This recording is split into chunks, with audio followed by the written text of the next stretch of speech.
رہے ہیں؟ کیا آپ کی رزلٹ صحیح نہیں آئی؟ کیا آپ کی کیا وجوہات ہیں آپ یہاں پر آئیں؟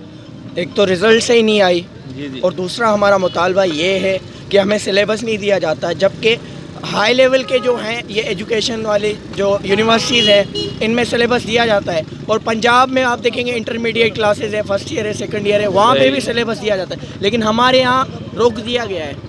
اگر دیکھا جائے تو سارا کھیل پیسے کا ہے نا، اور جی جو ہوشیار محنتی بچے ہیں، غریب ہیں، ان کا تو حق کھا گئے یہ، جی وہ تو دیکھ رہا ہے اللہ۔ طالبہ ہے کہ student action committee degree college کی جانب سے آج کا یہ مظاہرہ جو حیدرآباد بورڈ کی تعصبانہ رویے کے خلاف ہے، جو پیسوں لے کر جو امیر بچے ہیں ان کو گریڈ دیا جاتا ہے، جن کو کچھ بھی نہیں آتا، جن کو اپنا نام بھی لکھنے نہیں آتا، اور ہمارا یہ مطالبہ ہے۔ دوسری بات، جب سلیبس ہمارے کو دے نہیں رہے تو سختی کیوں کر رہے ہیں؟ اور جب سختی کر رہے ہیں تو ساری جگہ ایکول ہو سکتی، سختی ہو رہی ہے ایکول ہوئے، اور ہمارے کو سلیبس دیا جائے۔ جب ہم تیاری کر رہے ہیں پیپروں کی، ہمارے سے محنت سے آپ پیپر لے رہے ہو، اور جب غریب بچے کا حق مار رہے ہو تو آپ سلیبس دو ہمارے کو، ہمارا حق ہے سلیبس لینا، ہمارے کو تیاری کرنی ہے۔